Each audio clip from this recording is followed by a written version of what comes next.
Mpendwa wangu, neno la Mungu katika kitabu cha Isaya mlango wa 43 mstari wa 19 linasema, "Tazama, nitatenda jambo jipya, sasa litatokea.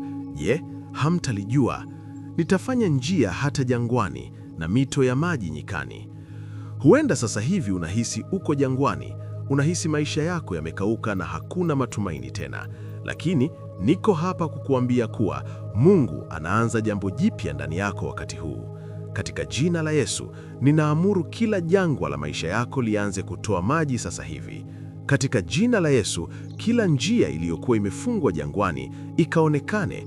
Katika jina la Yesu, ninafuta kila historia ya kushindwa kwenye maisha yako. Katika jina la Yesu, ninaachilia upako wa kuanza upya kwa kishindo. Katika jina la Yesu, kila aliyekuona umekwisha akashangae kuona unachanua tena. Katika jina la Yesu, mito ya baraka ianze kutiririka kwenye biashara yako, kwenye kazi yako na kwenye familia yako. Katika jina la Yesu, kila ukame wa kifedha ukomeshwe sasa hivi. Katika jina la Yesu, ninaamuru kila milango ya chuma iliyowekwa na adui mbele yako ivunjike vipande vipande. Katika jina la Yesu, ninaita muujiza wako utokee mahali ambapo watu walisema haiwezekani. Katika jina la Yesu, Mungu akakufanyie wepesi kwenye kila jambo gumu lililokuwa mbele yako. Katika jina la Yesu, kila roho ya kukwama na kurudi nyuma iangamie kwa moto. Katika jina la Yesu, ninaachilia kibali ambacho kitawafanya watu waliokukataa waanze kukuulizia. Katika jina la Yesu, kila machozi uliolia kwa siri, Mungu anayafuta na kukupa sifa mbele ya watu. Katika jina la Yesu, ninafungua milango ya ushindi ambayo hakuna mwanadamu anayeweza kuifunga. Katika jina la Yesu, ninaamuru amani ipate makazi ndani ya moyo wako uliovunjika. Katika jina la Yesu, kila ugonjwa uliokuwa unakutesa kwa miaka mingi, upokee amri ya kuondoka sasa hivi. Katika jina la Yesu, mwili wako ukawa hekalu la Roho Mtakatifu lenye afya tele. Usikubali kukata tamaa sasa, maana uko hatua moja tu kuelekea muujiza wako.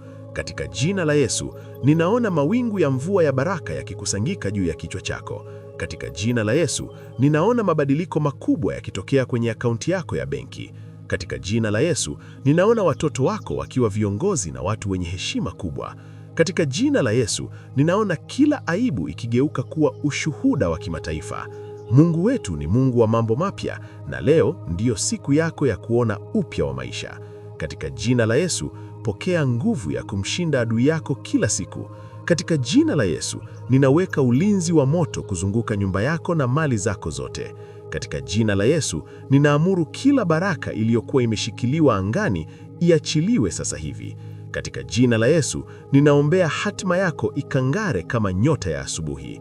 Simama kwa imani, tabasamu kwa ushindi, na ukawe na uhakika kuwa Mungu ameshatenda. Tuma maombi yako sasa ili tuendelee kuungana nawe katika imani. Je, ungependa nikuandalie ombi lingine la kuvunja nguvu za giza au ombi la kuombea watoto na vijana?